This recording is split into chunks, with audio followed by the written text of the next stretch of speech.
Assalomu alaykum hurmatli talabalar. Sizlar bilan demak bugun qorin bo'shlig'ini yuzaki palpatsiyasini ko'rib chiqamiz. Birinchi qadam bemorga biza nima qilmoqchi ekanligini tushuntirishimiz kerak. Ya'ni qorinimizni tekshirib ko'ramiz deymiz. Bemor rozi bo'lgandan keyin demak chalqancha holatda yotqizamiz. Kiyimlar yechiladi. Qo'llar mana yon tomonga tushirilgan va oyoqni bukun. Oyoqni bukun. Mana oyoqni salgina bukamiz. Demak, mana bu oyoqni bukish qorinni mushaklarini bo'shashiga sabab bo'ladi. Demak, biz o'ng tomondan turib, chap tomondan palpatsiyani boshlaymiz. Mana qarang. Yuzaki bunda chuqur bosishga harakat qilmaslik kerak.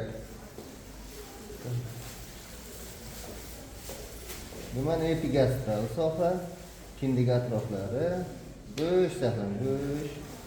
Demak, mana hamma tomondan biz ko'rib chiqdik. Nimaga e'tibor beramiz? 4 ta narsaga e'tibor beramiz. Birinchisi, og'riq bor yo'qligiga. Bemordan so'raymiz, og'riq bormi? Yo'q.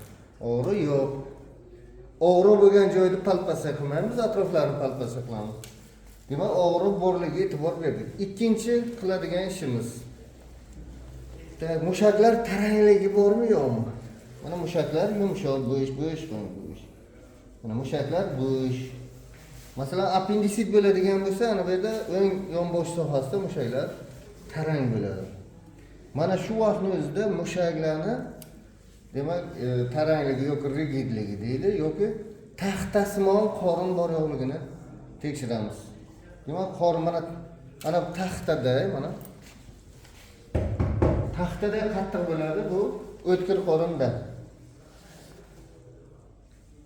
Demak, ikkinchisi mushaklarni tarangligini tekshirdik. Uchinchi qiladigan ishimiz demak, organlarni kattalashganligi yoki bir o'smasimon narsalar bor yo'qligiga biz yuzak palpatsiyada e'tibor beramiz. Va to'rtinchisi qiladigan ishimiz shotgun Bloomberg simptomlarini aniqlaymiz. Mana o'ng yonbosh sohaga bosamiz. Sekin tez qo'yamiz. Mana yana bosamiz. Qo'yamiz. Og'riq bo'lsa shotgun Bloomberg simptomi nima? Musbat hisoblanadi. Musbat bo'lsa, demak, bu o'tkir qorin bor deganni hisoblanadi. O'tkir qorin bo'lsa, demak, bu xirurg ko'rish kerak. Xirurg demak, xirurgik kasalliklarni inkor qilish kerak yoki aniqlab, demak, operativ davolash olib borilishi mumkin. E'tiborlaringiz uchun rahmat.